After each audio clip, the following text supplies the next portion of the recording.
오늘 우리에게 주시는 하나님의 말씀은 빌립보서 4장 10절부터 13절까지의 말씀입니다. 신약성경 빌립보서 4장 10절부터 13절까지의 말씀입니다. 제가 가진 성경책 신약성경 323면에 나와 있습니다. 빌립보서 4장 10절에서 13절의 말씀을 제가 봉독해 드립니다. 내가 주 안에서 크게 기뻐함은 너희가 나를 생각하던 것이 이제 다시 싹이 남이니 너희가 또한 이를 위하여 생각은 하였으나 기회가 없었느니라. 내가 궁핍함으로 말하는 것이 아니니라. 어떠한 형편에든지 나는 자족하기를 배웠노니 나는 비천에 처할 줄도 알고 풍부에 처할 줄도 알아. 모든 일 곧 배부름과 배고픔과 풍부와 궁핍에도 처할 줄을 아는 일체의 비결을 배웠노라. 내게 능력 주시는 자 안에서 내가 모든 것을 할 수 있느니라. 아멘. 이 시간 시온 찬양대에 나오셔서 하나님 앞에 영광 돌리겠습니다.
귀한 찬양 감사를 드립니다. 네, 하나님께서 함께 하시는 그 마음이 느껴집니다. 우리 잠깐 말씀을 위해서 함께 기도드리겠습니다. 사랑의 하나님 아버지, 흰 눈이 이 세상을 덮듯이 하나님의 은혜가 우리의 죄악된 마음들을 덮어 주시기를 간절히 원합니다. 우리 가운데 힘들고 어려운 그런 상황들 가운데서도 주님의 말씀으로 위로받게 하시고 또 그 말씀이 이 땅을 살아가는데 힘과 능력이 될 수 있도록 주여 인도하여 주시옵소서. 오늘도 주님을 의지하는 마음으로 나아싸우니 주님께서 우리에게 말씀하시고 그 말씀대로 살아가는 우리의 믿음이 되게 하여 주시옵소서. 이 시간 주님께서 함께하여 주심을 믿사오며 우리 주 예수 그리스도의 이름으로 기도합니다. 아멘. 오늘도 주일에 눈이 오는 그런 길 가운데서도 주님의 전에 나오신 여러분들을 축복하고 환영합니다. 또한 예배 자리를 지키며 또 온라인으로 예배드리는 모든 분들에게도 하나님의 은혜가 함께 하시기를 축복드립니다. 영국의 그 한 의과대학에서 한 가지 조사를 했다고 합니다. 이전에 그 웃음에 대한 그런 조사를 하다가 한 가지 사실을 발견했다고 합니다. 어떤 사실이냐면 그 어린아이는 평균적으로 하루에 400번에서 500번 정도를 웃는다고 합니다. 하루 동안 한 400번에서 500번 정도를 이렇게 웃는다고 합니다.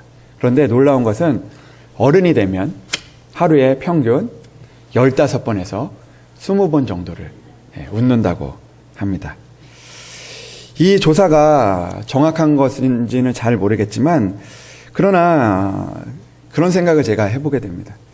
여러분들의 표정만 봐도 이 조사가 맞을 수 있을 것 같다는 그런 생각이 듭니다. 심각한 여러분들의 그 표정들, 우리 가운데 기쁨을 잃어가고 있는 그런 모습들, 웃어도 되나 하는 그런 걱정들, 또 내가 웃을 일이 있나라는 그런 생각들, 그런 마음들이 우리에게 찾아오면서 때로는 우리의 웃음과 또 기쁨을 잃어버릴 때가 있다라는 것을 생각해 보게 됩니다. 기쁨과 웃음은 하나님께서 우리에게 주신 선물입니다. 그러나 우리는 그 선물을 잃어버리면서 살아갈 때가 참 많이 있습니다. 왜 그런 것일까요? 왜 하나님께서 주신 그 선물을 우리는 잃어버리게 되는 것일까요? 아마 우리에게 있는 그 기쁨과 웃음의 자리가 있는데 그 자리에 우리에게 있는 걱정과 근심들, 또 어려운 환경들, 또 우리의 욕심들, 우리의 죄악이 그 하나님이 주신 그 기쁨과 그리고 웃음의 자리에 차지하게 되다 보니까 우리에게 있는 기쁨과 웃음을 잃어버리며 살아갈 때가 참 많이 있는 것 같다라는 그런 생각을 또한 해보게 됩니다. 사랑하는 여러분, 우리가 주님을 기다리는 이 대림절을 보내면서 우리에게 주신 그 주 안에서 기쁨, 주 안에서 주시는 그 기쁨을 회복할 수 있는 그런 여러분들이 되시기를 주님의 이름으로 축복합니다. 우리가 읽은 빌립보서는 사도 바울이 이 빌립보 교회를 향하여 쓴 편지입니다. 빌립보서를 읽다 보면 4장밖에 되지 않는 그런 편지이지만 성경이지만 그 안에서 가장 많이 등장하는 그 단어가 있습니다. 그 단어가 바로 기쁨이라는 단어입니다. 내가 기뻐한다, 내가 크게 기뻐함은, 그리고 기뻐하라. 이 말씀이 굉장히 많이 등장하게 됩니다. 그렇기 때문에 우리는 이 빌립보서를 많은 사람이 기쁨의 서신이다, 기쁨의 편지다, 기쁨의 성경이다라고 그렇게 이야기를 합니다. 오늘 본문에서도 사도 바울은 이렇게 고백을 하고 있습니다. 내가 주 안에서 크게 기뻐함은, 내가 주 안에서 크게 기뻐한다라고 그렇게 고백을 하고 있습니다.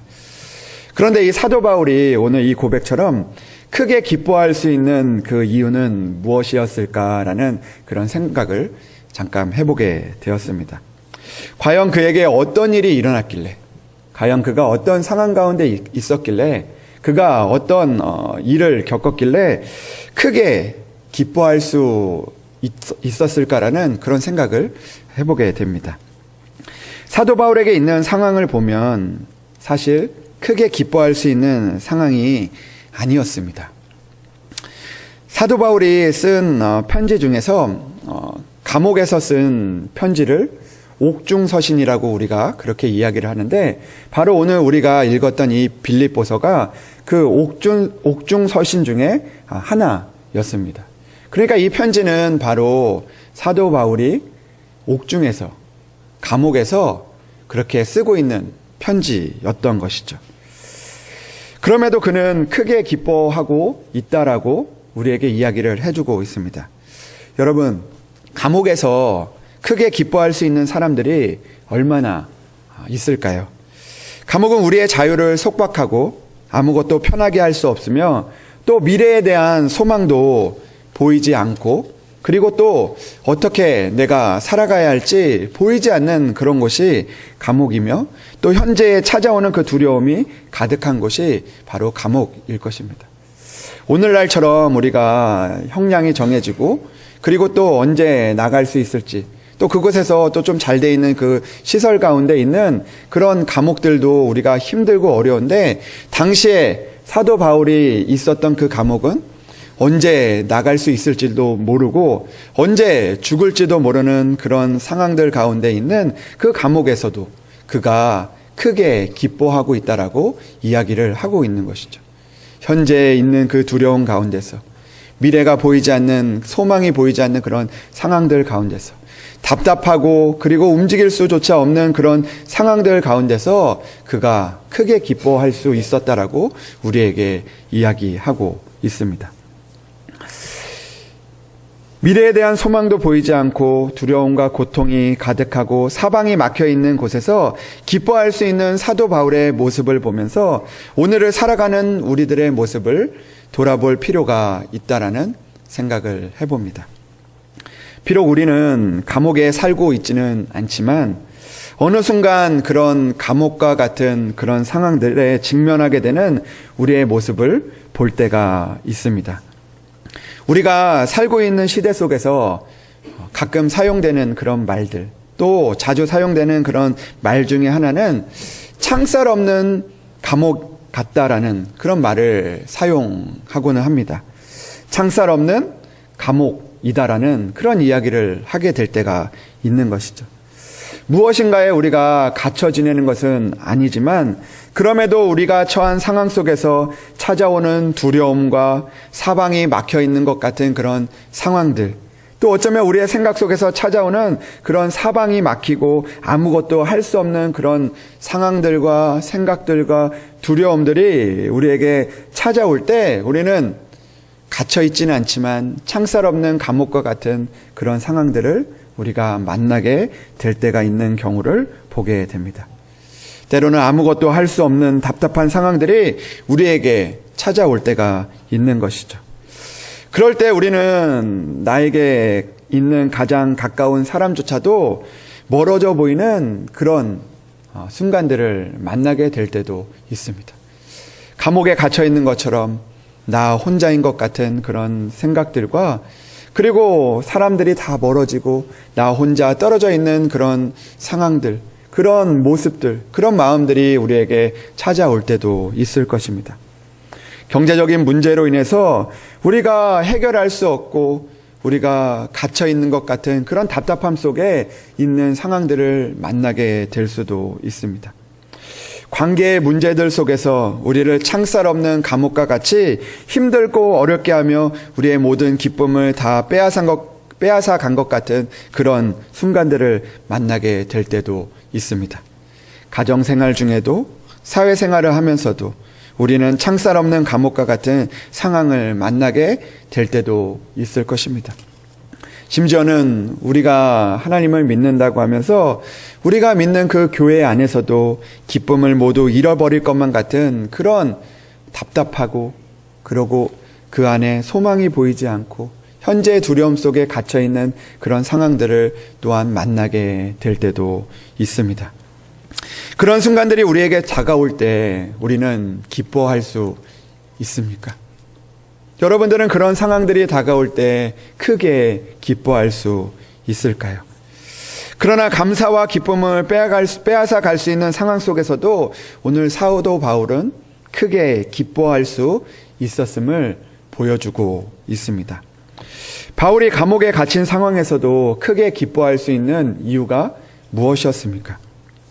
그것은 오늘 우리가 읽은 11절에 등장하는 자족이라는 말에서 찾아볼 수 있습니다. 그가 주 안에서 크게 기뻐할 수 있었던 이유는 바로 그 안에 자족하는 마음이 있었기 때문입니다. 11절 말씀에서 그는 이렇게 고백을 하고 있습니다. 어떠한 형편에든지 나는 자족하기를 배웠노라. 그에게 자족하는 마음이 있었기에 감옥이나 자유의 몸이나 크게 기뻐할 수 있는 삶을 살아낼 수 있었다는 것을 우리에게 보여주고 있습니다. 바울에게도 괴로움이 없었을까요? 바울에게도 어려움이 없었을까요? 우리가 읽지는 않았지만 14절의 말씀을 보니까 너희가 내 괴로움에 함께 참여했다라고 이야기를 하고 있습니다. 그러니까 사도 바울도 괴로움과 어려움이 있었다라는 것을 이야기해주고 있는 것이죠. 그러나 그런 괴로움이 있는 순간에서도 자족하는 마음이 있었기 때문에 크게 기뻐할 수 있었던 것입니다. 자족은 우리말의 사전적인 의미로 스스로 만족한다라는 그런 뜻입니다. 그러나 오늘 이 성경에 등장하는 이 자족은 내가 무엇인가를 스스로 만족하는 것을 넘어서서 바로 주 안에 있게 되어질 때, 주 안에 있게 되어질 때 우리에게 주시는 그 하나님의 은혜임을 이야기해주고 있는 것입니다. 사도 바울의 자족은 무엇입니까? 그것은 내게 능력 주시는 자 안에서 내가 모든 것을 할 수 있다라는 그 사실을 믿고 의지하는 그 믿음, 그것이 바로 그의 자족이었습니다. 무엇이 우리의 만족을 채울 수 있겠습니까? 무엇이 우리 스스로를 만족할 수 있겠습니까? 우리가 가진 물질이 우리를 만족할 수 있겠습니까? 여러분들이 가진 물질로 스스로 만족할 수 있으시겠습니까? 우리가 가진 물질을 보면 만족이라는 단어보다, 자족이라는 단어보다 우리는 먼저 부족이라는 단어를 떠올리게 되게 됩니다. 이것이 부족하고 저것이 부족하고 또 다른 것이 부족하고 남에 비해 부족한 그런 마음들이 우리 안에 있게 되어질 때가 많이 있는 것이죠. 그 물질들이 우리를 만족하게 할 수 없음을 우리는 너무나 잘 알고 있습니다. 내 옆에 있는 사람이 항상 나의 만족을 채워줄 수 있겠습니까? 만족보다는 부족한 모습들이 더욱 느껴지지 않습니까? 이 사람에게 있어 부족한 모습들을 보게 될 때가 많이 있는 것이죠. 목사님을 보면 부족한 모습이 느껴지고 또 내 옆에 있는 사람을 보면 부족한 부분이 더 보여지고 그렇게 우리가 옆에 사람을 통해서 사람들을 통해서 우리의 만족을 다 채울 수 없는 것이죠. 나의 자녀가 나의 모든 것을 만족시킬 수 있겠습니까? 그렇지 못하다는 것을 우리는 너무나 잘 알고 있습니다. 그러나 능력 주시는 자 안에 있을 때 우리는 어떤 상황에서도 비록 그 상황들이 감옥과 같이 답답하고 힘든 상황 가운데서도 주님을 바라봄으로 주님이 계심으로 우리는 다시 한번 일어설 수 있는, 다시 한번 기뻐할 수 있는 그 은혜를 회복할 수 있음을 우리는 기억해야 하는 것입니다. 예전에 그 나폴레옹 황제 시절에 그 샤른이라는 그런 사람이 있었다고 합니다. 그런데 이 샤른이라는 사람이 이 나폴레옹 황제에게 밉보여서 그래서 감옥에 갇히는 신세가 되었다고 합니다. 감옥에 오래 갇히다 보니까 오랜 세월이 흘러서 그는 친구들에게도 잊혀지고 그리고 심지어는 가족들에게도 점점 잊혀졌다고 합니다. 처음에는 찾아오는 사람도 많이 있었지만 그러나 그 오랜 시간들 속에 친구들도 떠나가고 그리고 가까운 사람들에게도 잊혀지는 그런 상황들 가운데 있었다고 합니다. 처음에는 면회를 오던 가족들도 점점 멀어지고 그리고 혼자 외로운 그런 시간들을 보내게 되었던 것이죠. 그런 상황에서 이 샤르니는 그 혼자인 감옥에서 벽에다가 이렇게 적었다고 합니다. 아무도 나를 돌보지 않는구나. 아무도 나를 돌보지 않는구나. 그 말을 벽에다 적어 놓았다고 합니다. 몸도 마음도 감옥에 갇힌 순간이었습니다. 그러던 어느 날 감옥의 바닥에 있던 그 돌 틈에서 푸른 싹이 하나 돋아났다고 합니다. 샤르니는 간수가 매일 주는 물을 다 마시지 않고 조금씩 남겨서 그 잎사귀에 부어주었다고 합니다. 그런데 시간이 지나니까 그 꽃봉우리가, 그 싹에서 꽃봉우리가 생기더니 아름다운 하나의 꽃이 피어났다고 합니다. 그가 그 모습을 보고 마음속에 큰 감동을, 위로를 받았다고 합니다. 그리고 지난번에 썼던 아무도 나를 돌보지 않는구나라는 그 글을 지우고 그는 그곳에 이렇게 다시 적었다고 합니다. 하나님께서 나를 돌보시는구나. 하나님께서 나를 돌보시는구나. 아무도 나를 돌보지 않는구나라는 그런 마음과 상황들 가운데서 그럼에도 불구하고 그 감옥 속에 있는 그 작은 싹이 꽃을 피우는 것을 보며 하나님께서 이 작은 꽃도 감옥에 있는 꽃도 돌보시듯이 나를 돌보시는구나라는 그 고백을 그곳에 적어 놓았다고 합니다. 그런데 여러분, 그 감옥에서 아름다운 꽃이 피었다는 소문이 입으로 전달되어서 그 조세핀 왕비에게 그 말이 들어갔고, 왕비는 꽃을 진심으로 사랑하고 돌보는 이는 결코 나쁜 사람이 될 수 없다라는 그런 마음을 가지고 황제에게 그 재고를 건의했고, 그리고 샤르니가 석방되었다라는 그런 하나의 일화가 있습니다. 여러분, 이 이야기가 우리에게 들려주는 그런 하나의 메시지가 무엇입니까?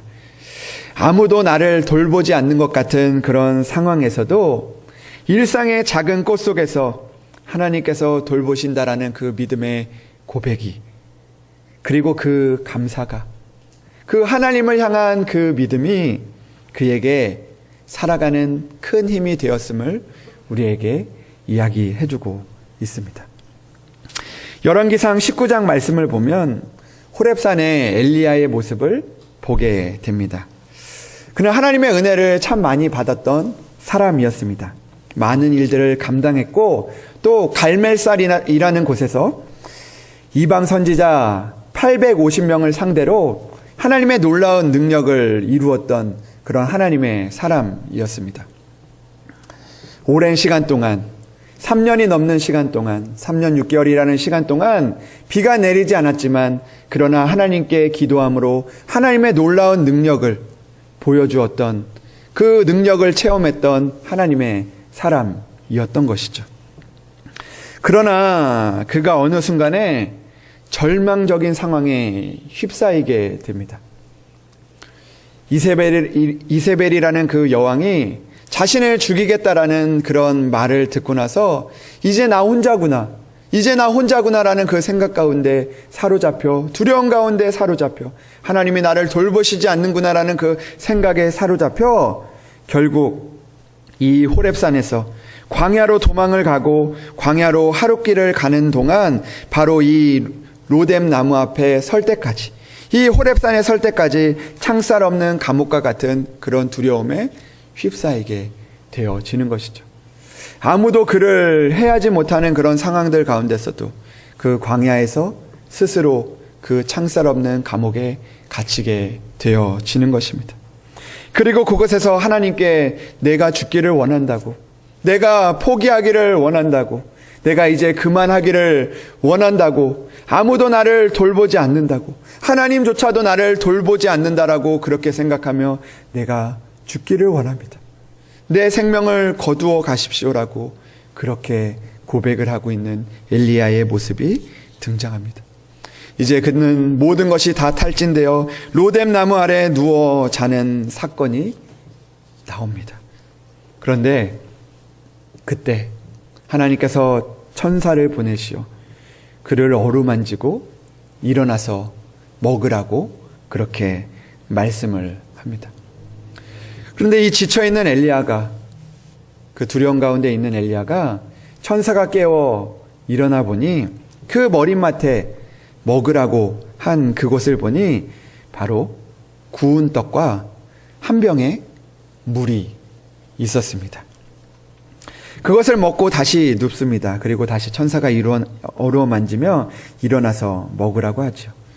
그리고 그가 일어나서 먹고 마시고 그 음식물의 힘을 의지하여 40주 40야 40일을 밤낮으로 달려가 하나님의 산 호렙에 등장하는 그 장면이 우리에게 보여주고 있습니다. 그런데 그 장면을 생각해 보면서 그런 생각이 듭니다. 무엇이 지쳐있고 좌절하고 아무런 살 힘도 없는 그를 40일 주야를 달려갈 수 있는 힘을 주었을까? 무엇이 그를 그렇게 하나님의 산에 이르게 할 정도로 다시 달려갈 수 있는 힘을 주었던 것일까라는 그런 생각을 해보게 됩니다. 그가 그 일들을 감당할 수 있었던 것은 그 머리맡에 놓였던 바로 떡 한 조각과 물 한 병 뿐이었습니다. 어찌 보면 우리가 그 지치고 힘든 상황들 가운데서 더 많은 은혜들을, 더 귀한 은혜들을, 더 큰 것들을 우리에게 주셔야지만 우리가 달려갈 수 있는, 우리가 힘을 낼 수 있는, 우리가 다시 일어설 수 있는 그런 능력을 얻을 수 있을 것 같은데 하나님께서는 그 머리맡에 작은 떡과 물 한 병을 놓아 주신 것이죠. 그러나 그 떡 하나와 물 한 병이 바로 이 엘리야를 달려갈 수 있게 하는 그런 하나님의 능력이 되었던 것입니다. 왜 그런 것입니까? 왜 그런 것입니까? 비록 떡 하나와 물 한 병인데 어떻게 그것이 40일을 달려갈 수 있는 그런 힘이 될 수 있었던 것입니까? 엘리야는 그 떡 하나와 물 한 병을 그냥 떡 하나와 물 한 병으로 본 것이 아니라 그 안에 담겨져 있던 하나님의 은혜를, 하나님의 능력을, 하나님이 나를 돌보신다라는 그 말씀을 믿었기에 다시 한번 일어서서 달려갈 수 있는 그 은혜를 회복할 수 있었던 것입니다.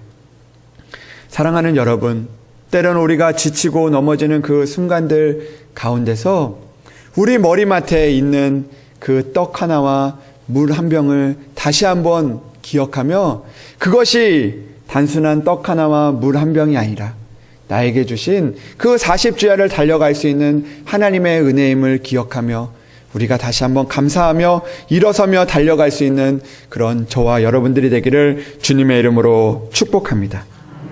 비록 힘이 들어도 우리를 돌아보면 머리맡에 작은 떡과 물 한 병이 있지 않습니까? 비록 힘들어도 어렵지만 내게 허락하신 그 자녀들에게서, 내게 있는 그 작은 건강 속에서, 작은 도움 속에서 하나님이 주시는 그 은혜가 있음을 기억하는 저와 여러분들이 되기를 주님의 이름으로 축복합니다. 김승희 시인의 그래도라는 그런 그래도라는 섬이 있다라는 그런 제목의 시가 있습니다. 그래도라는 섬이 있다. 우리가 섬을 이야기할 때 무슨 도라고 이야기하지 않습니까? 제주도, 또 울릉도, 그런 섬을 이야기할 때 그 도를 붙이죠. 그런데 그래도라는 그런 섬이 있다라는 것입니다. 이 시를 통해서 그 시의 일부분을 제가 여러분들과 함께 나누기 위해서 잠깐 가지고 왔습니다. 제가 그 시를 읽어 드리겠습니다. 그래도라는 섬이 있다. 가장 낮은 곳에, 젖은 낙엽보다 더 낮은 곳에 그래도라는 섬이 있다. 그래도 살아가는 사람들, 그래도 사랑의 불을 꺼뜨리지 않는 사람들, 세상에서 가장 아름다운 섬 그래도. 어떤 일이 있더라도 목숨을 끊지 말고 살아야 한다고. 부도가 나서 길거리로 쫓겨나고 뇌출혈로 쓰러져 말 한마디 못해도 가족을 만나면 반가운 마음. 중환자실 환자 옆에서도 힘을 내어 웃으며 살아가는 가족들의 마음속. 그런 사람들이 모여 사는 섬 그래도. 그런 마음들이 모여 사는 섬 그래도. 그래도라는 섬에서 그래도 부둥켜 안고 그래도 손만 놓지 않는다면 언젠가 강을 다 건너 빛의 뗏목에 올라서리라. 어디엔가 근심 걱정 다 내려놓은 평화로운 그래도 거기에서 만날 수 있으리라. 여러분, 그래도 힘들고 어려운 순간들 속에서 그래도 힘을 내는 여러분들이 되시기를 주님의 이름으로 축복합니다. 사랑하는 여러분, 우리에게도 그래도라는 섬이 있습니다. 그래도라는 섬이 있습니다. 감옥에 갇혀도 그래도라는 섬이 있습니다. 힘들고 어려운 상황들 가운데서도 우리에게 그래도라는 섬이 있는 것이죠.